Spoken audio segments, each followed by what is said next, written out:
Hello, everybody, and welcome to my channel. Thank you for visiting again. I appreciate it. Without further ado, today I want to talk about three things, and everybody can connect with this, I'm sure. Mistakes, forgiveness, and the greater purpose.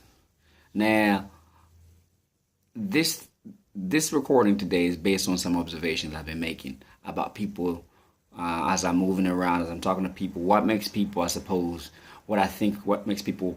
When you meet somebody says he's a really nice person. He's really, he's a beautiful soul. I've always held a reservation that when somebody says that person's a nice person, I've always had that sense that people usually are nice because there is a reason for them to be nice at that time, but not everybody's really nice because once you start to deal with people I suppose on a more serious or more business level, you find that a lot of people they tend to be very selfish. That's just my experience. But the ones that you meet that are truly essentially nice, like at the core, they're consistently beautiful. I find that they have this sense of ownership. They say, I've done a lot of things in the past I don't regret, and that kind of narrative, and I think that honesty of that nature usually produces beautiful people, and that's why one of the things I'm talking about today is basically mistakes, forgiveness, and the greater purpose. I feel like a lot of everybody's almost like every single person can be an amazing, beautiful person, but I think we hinder our potentials in terms of beauty. And I'm not talking about beauty in terms of, being worldly, on stage as somebody who's, the most beautiful person in the world as far as the world is concerned. I'm talking about just living that life that is a contributing life, is a giving life, is a joyous life. Just that sense of living instead of having insecurities and fears and living in that sense of bitterness. So in terms of mistakes, I don't need to list the mistakes I have made. I have made plenty. I've made a lot of mistakes on different things, whether it's a decision or going someplace or associations, or even just dogmas and beliefs. Maybe for a time I was like, oh, this is what you got to do, and I was very strong. And even just on our actions, as we're young, especially when you're young, you make like a lot of mistakes. People get hurt. And then sometimes you lay on your bed and you're thinking, man, I regret that. I regret, saying that and whatever. And it eats at you. Mistakes are going to be made. That's just life on earth. Welcome to earth. We're going to make mistakes. The growth point, I believe, is the part where you have to say to yourself, how is this mistake? How is it affecting me? Because it is. Because when you're chewing on something, when you sit late at night, it just comes at you out of nowhere. You're like, oh, the time when you were 18, when you did something, whatever, you went against your parents, or you did something against your brother, your sister, your spouse. It just comes out. You have to have a way of dealing with it that allows you to grow from that point and then forgive. And I'm speaking of forgiveness in terms of yourself. That sense of ownership that yes, I did it. I'm not denying that I did that, but I forgive myself, because unless you really forgive yourself, it's almost like you gotta clean that plate for you to kind of have more room to receive what you could potentially be. But if you don't do the forgiving part, I've met people like, oh, I would never talk to my father. If you saw what he did to me, they just got that bitter angle that doesn't allow them to be that person that could be potentially fruitful.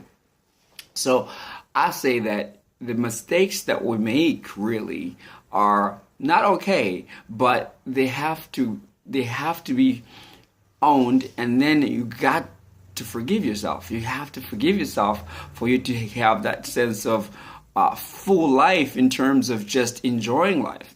Because if you're always bitter, you're summoning that part of you that is always active, like that hate or that resent. And the more you are like that, you kind of always isolate yourself from people that to like you fully. They're always secret around you. They won't truly be authentic around you. They're always going to be like, oh, he's, you gotta be careful with him. You got triggers everywhere. I think that it's fine. it's fine to be in a situation where you hurt somebody. It's fine because that's just life, okay? But you gotta learn to forgive yourself. There are circumstances where you can call somebody and says, "Look, I'm sorry. I really apologize," and that's also important. Where you call somebody and says, "Look, I did you wrong. And I want to be the better person." And just said to you, "Look, I'm really sorry. I did this thing. I did that thing. Whatever it is it might be." It's always good to make things right, but also you got to make things right within yourself and just say, "Look, I've been foolish." And of course, when you do those things, you got to grow and not repeat the same things. Otherwise, there's no growth there. It's important to do the forgiveness of self, but then not to repeat the thing. What I'm telling you today is what I learned. Just I've tried to action it many, many times. I just learned it, and I just think that I've been doing it over and over again. It's helped me become a better person. It's literally helped me become a better person. And then the other part, which I'll try to expound a little bit more, is the greater mission, the greater purpose. And the greater purpose for people, I believe that the sense of living in life, this is my definition. The best way to live, the greatest sense of living is when you're doing something bigger than yourself. So on an average basis, the person goes to university and they graduate, or if they don't, they go into the workforce. They start their job, they go home, and then they go to work. And then they have some babies and whatever it is that happens in between. And then they get old and then they die. There is no sense of difference to what they contribute to life. But then you meet people, they're like, "Oh, I take 2 months and I go to a place where I work in Cambodia. I work with orphan kids, and this is my sense of contribution." And that thing is bigger than money. And you see that person is just very excited and very passionate about that. And it makes them magnetic. And when I talk to people like that, it's just really like, wow, there's something about them. You may not connect with the mission of what they're doing, but there's something, wow, that greater purpose. Because you're moving that focus on yourself. When you're caught up in a routine, go to work, come home, you're more to chew on things. You're more likely to be, simmering in your misery and not allowing yourself that forgiveness that's necessary.